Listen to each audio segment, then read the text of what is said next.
Hi viewers, இன்றைக்கி நம்ம சேனலில் lunch side dish fry series தான் பார்க்க போகிறோம். ரொம்பவே வித்தியாசமான ஒரு ரெசிபி.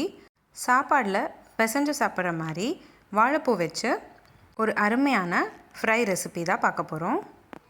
நான் வீடியோவில் காட்டுற மாதிரி நீங்கள் வாழைப்பூவில் இருக்கிற நடுவில் ஒரு தண்டை ரிமூவ் பண்ணிவிட்டு கூடவே கீழே ஒரு ஃபெதர் மாதிரி இருக்கும், அதையும் சேர்த்து நீங்கள் ரிமூவ் பண்ணிக்கணும். அப்போ தான் நம்ம வாழைப்பூ வச்சு எந்த டிஷ் பண்ணாலும் கசக்காமல் இருக்கும். இந்த ரெசிபி ஒரு ட்ரெடிஷ்னல் ரெசிபி தான், ரொம்பவே ஆரோக்கியகரமான ஒரு ரெசிபி. அடுத்த வாட்டி நீங்கள் வாழைப்பூ வாங்கிட்டு வந்தீங்கன்னா இந்த மெத்தடில் ஒரு வாட்டி கண்டிப்பாக ட்ரை பண்ணி பாருங்கள். இப்போ வாங்க பார்க்கலாம் எப்படி செய்கிறதுன்னு. முதல்ல ஒரு மிக்ஸி ஜாரில் நம்ம தண்டெல்லாம் ரிமூவ் பண்ணிக்கிட்ட வாழைப்பூவை சேர்த்துக்கோங்க. தண்ணியெல்லாம் எதுவுமே சேர்க்காமல் நல்ல கொரகொரப்பாக அரைச்சிக்கணும். அரைச்சக்கப்புறம் பார்க்குறதுக்கு இந்த மாதிரி தான் இருக்கும். கொஞ்சம் பார்க்குறதுக்கு கருப்பாக தான் இருக்கும். நம்ம சார்ட் பண்ணுறப்ப கலர் மாறிடும். இப்போது ஒரு பேனில் 20 ml போல் எண்ணெய் சேர்த்துக்கிட்டு கூடவே 1/2 ஸ்பூன் கடுகு, ஒரு காஞ்ச மிளகா, கொஞ்சமாக கருவேப்பிலை இதெல்லாம் சேர்த்துக்கிட்டு நல்லா வதக்கிக்கோங்க. அடுத்ததாக ஒரு பெரிய சைஸ் வெங்காயம் நல்லா பொடிசாக கட் பண்ணிக்கிட்டு அதையும் சேர்த்துக்கோங்க. நல்ல வெங்காயம் பொன்னிறமாக மாற வரைக்கும் வதக்கிக்கணும். 2 நிமிஷம் போல் ஆகும் வெங்காயம்லாம் நல்லா வதங்குறதுக்கு. அதுக்குள்ளே நம்ம அரைச்சி வச்சுருக்கிற வாழைப்பூலேருந்து இருக்கிற தண்ணியெல்லாம் நல்லா இருவிடலாம். நீங்கள் தண்ணி சேர்க்கலைன்னா கூட வாழைப்பூவை நீங்கள் ரன் பண்ணிங்கனாவே கொஞ்சம் தண்ணி வரும் அதிலேருந்து. இப்போது அந்த தண்ணியெல்லாம் நல்லா பிழிஞ்சிட்டு வாழைப்பூ சக்கை மட்டும் எடுத்துக்கிட்டு ஒரு பவுலுக்கு மாற்றிக்கோங்க. நான் இன்றைக்கி உங்களுக்கு காட்டுற அளவு 2 பேர் தாராளமாக சாப்பிடக்கூடிய அளவு. ஒரு சின்ன வாழைப்பூ எடுத்துக்கிட்டு அதில் இருக்கிற தண்டெல்லாம் ரிமூவ் பண்ணிக்கிட்டு இந்த மாதிரி ரன் பண்ணிக்கிட்டேன். உங்களுக்கு எவ்வளோ தேவையோ அதுக்கேற்ற மாதிரி நீங்கள் வாழைப்பூ வாங்கிக்கோங்க. நல்லா தண்ணி இருவிடணும், இல்லைன்னா கசந்துடும். இப்போ பார்த்திங்கன்னா வெங்காயம்லாம் நல்லா வதங்கிடுச்சு. அடுத்ததாக நம்ம தண்ணி இருவி வச்சுருக்கிற வாழைப்பூவை சேர்த்துக்கோங்க. நல்லா பார்க்குறதுக்கு பொடியாக தான் இருக்கும்.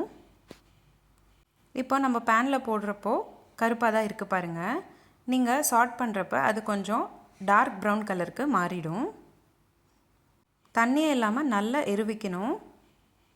அதுக்கப்புறம் தான் நம்ம பேனில் சேர்த்துக்கணும். 2 நிமிஷம் போல் விடாமல் கலந்து விட்டுக்கிட்டே இருக்கணும். அப்போ தான் அடி பிடிக்காமல் இருக்கும். நீங்கள் எவ்வளோ வாழைப்பூ சேர்த்துக்கிறீங்களோ அந்த குவான்டிட்டி தான் வெங்காயம் கூட இருக்கணும். சரிபாதியாக இருந்தால் தான் டேஸ்ட் ரொம்ப சுவையாக இருக்கும். அடுத்ததாக வாழைப்பூ ஃப்ரைக்கு தேவையான உப்பு சேர்த்துக்கணும். நான் இன்றைக்கி 1/2 ஸ்பூன் அளவுக்கு உப்பு சேர்த்துக்கிட்டேன். நீங்கள் அளவு பார்த்துட்டு அதுக்கேற்ற மாதிரி உப்பு சேர்த்துக்கோங்க. நல்லா ஒரு வாட்டி கலந்து விட்டுக்கோங்க. லாஸ்ட்டில் தான் நம்ம உப்பு சேர்த்துக்கணும். 2 நிமிஷம் போல் நல்லா விடாமல் கலந்து விட்டுக்கிட்டே இருங்க, இல்லைன்னா அடி பிடிச்சிடும்.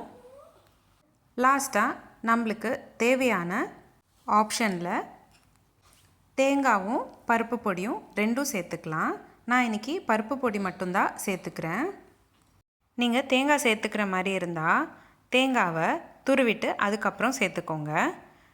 2 ஸ்பூன் அளவுக்கு துருவின தேங்காய் சேர்த்துக்கலாம்.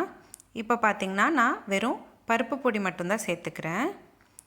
1 ஸ்பூன் அளவுக்கு பருப்பு பொடி சேர்த்துக்கிட்டேன். பருப்பு பொடி சேர்த்தக்கப்புறம் 1 நிமிஷம் போல் நீங்கள் வதக்குனா போதுமானது. அவ்வளோதான். ரொம்ப சிம்பிள் அண்ட் ஈஸியான, அதே சமயம் ஹெல்த்தியாக இருக்கக்கூடிய வாழைப்பூ ஃப்ரை ரெடி ஆகிடுச்சு. ரொம்பவே வித்தியாசமான மெத்தடில் செய்யக்கூடிய இந்த வாழைப்பூ ஃப்ரை ஒரு வாட்டி நீங்களும் உங்கள் வீட்டில் ட்ரை பண்ணி பாருங்கள். ட்ரை பண்ணி பார்த்துட்டு எப்படி இருந்ததுன்னு எனக்கு கமெண்ட் பாக்ஸில் கமெண்ட் பண்ணுங்கள். உங்களுக்கு இந்த வீடியோ பிடிச்சிருந்தா லைக் பண்ணுங்கள், ஷேர் பண்ணுங்கள். இதே மாதிரி டெய்லி ஒரு ரெசிபி பார்க்குறதுக்கு என்னோடய சேனல் சப்ஸ்கிரைப் பண்ணிக்கோங்க. இந்த ரெசிபி எப்படி இருந்ததுன்னு மறக்காமல் எனக்கு கமெண்ட் பாக்ஸில் கமெண்ட் பண்ணுங்கள். நம்மளோட சேனலில் இதே மாதிரி நிறைய சீரீஸ் போஸ்ட் பண்ணியிருக்கோம். Healthy ice cream series, healthy milkshake series, healthy pasta series, healthy breakfast series, healthy lunch box ideas, kids lunch box ideas, pachadi series, healthy starter series, healthy laddu சீரீஸ்னு நிறைய சீரீஸ் நம்மளோட சேனலில் போஸ்ட் பண்ணியிருக்கோம். லிங்க்ஸ் எல்லாமே உங்களுக்கு description பாக்ஸில் share பண்ணுறேன். Check பண்ணி பாருங்கள். மீண்டும் சந்திப்போம் ஒரு சுவையான ரெசிபியுடன். தேங்க்யூ.